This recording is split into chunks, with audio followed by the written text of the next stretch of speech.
Pop quiz. Newton's third law. You're about to have a scientific revolution. Now you got to see where these go, right? We'll talk about that later. The third law of motion is 3 laws of motion, not just for planets, for everything. For everything. So here's the quiz. Check your intuition. Are you Aristotelian or Newtonian? You're driving down the road and there's a bug. Let's make it a big bug. Maybe in the South they have big bugs or whatever. And bug hits your windshield. Some bug. Who got hit here harder? The bug or your windshield? Let's explore that. Take a guess. Be bold. It's okay being wrong. That's how we learn, is to be wrong. Play something and it sounds horrible and you keep making it better. So what I'm talking about, and again, relying on the text, the force from some object, I'm going to call it A. Let's say your, basically Audi. There it is, Audi, right? Once you get your degrees and everything, you got your dream job and you got an Audi. I think it might be expensive to keep up, I don't know, but whatever. And the force from your Audi on the bug, think bug, but this could be anything. And what I want to compare is the force from the bug on your Audi.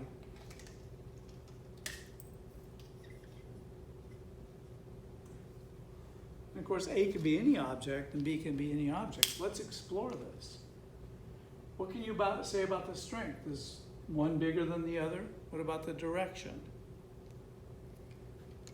You can do this fairly easily. And what I want you to do is take your book, or a book, or a surface. I want you to do 3 things. 1, 2, 3, 4 things. Something like that, whatever. Relax your fingers. And push down. Now you can first try to pull them back with your muscles. Have your muscles pull your, that's as far as I can pull my fingers back with my muscles, right? My hand muscles going like that. But let's just relax them, no hand muscles. And then let's push down on your desk or the book. Notice what happens when I push down on the desk. Can you see that the desk is pushing which way? On my fingers?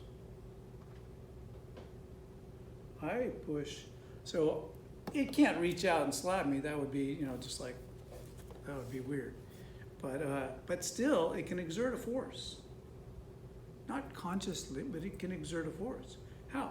Well, if I push it down, can you see it's pushing my fingers up?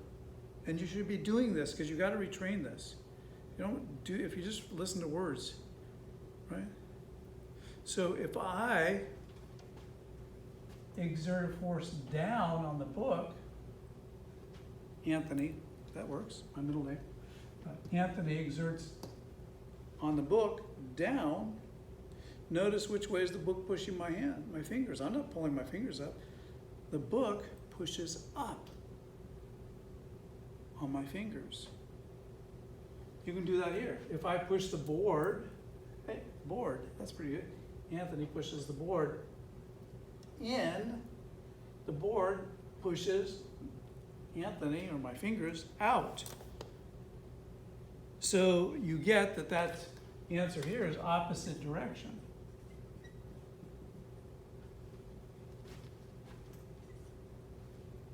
What about strength?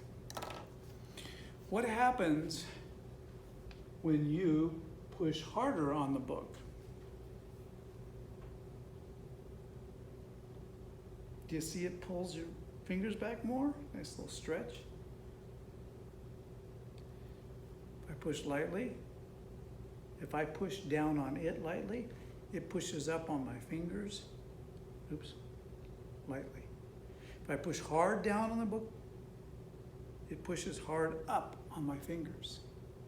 The harder I push, the harder it pushes. Let's just get this again. So let's just slap it lightly.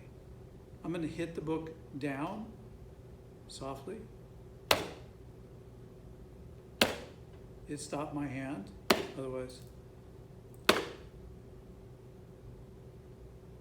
I hit it down, it hit me up. I hit it softly, it hit me softly. No problem with that. Now hit hard. Hit it hard, come on, hit it really hard. Did it hit you harder? Hit it harder. It'll hit you harder. Double your force. It'll double its force. There's something that's deceptive though. We'll get to that. But this is true. No matter how hard A hits B, B will hit A with the same strength. The same strength. What's confusing about this? Well, we're going to get to that. But I'll give you this, and then we're going to do some examples, because until you apply something and use it, you don't really have it. So take that to be true. That's the law. It's got to be true. You can't break it, right? And don't get into a little weird subtlety thing. How much each object accelerates depends on what? How much an object accelerates depends on its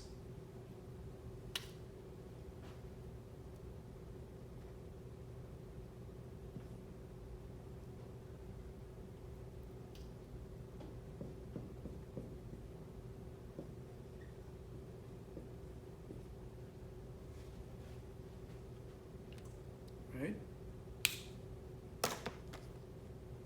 So we're going to explore that in a moment. And we're going to explore some examples here in a moment. So as I read in the book, what happens to each object can be very different. Even though this is true, what happens to A and what happens to B can be very different. And this is the key. So let's apply that. Okay. Now, one other little bit. I don't want to clutter this, but it also depends on forces that might be on A that aren't on B, or on B that aren't on A. There can be other forces, right? So if I threw my ping pong ball, right, that's going to bounce, it's free to go, whereas this is held in place.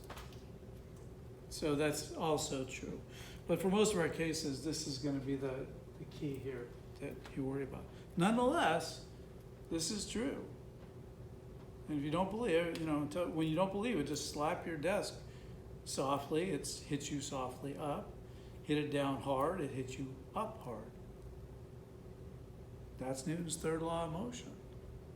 What happens to B depends on all the forces on B. It doesn't care what happens to you. What happens to A depends on all the pushes and pulls on A. Keep it simple. Visualize it. Use this as a guide, though. And you can see that. So now we will let you do some of the examples, but we're going to do a quiz and see if you can identify which of these forces, and then we've got to see how this requires you to invent gravity.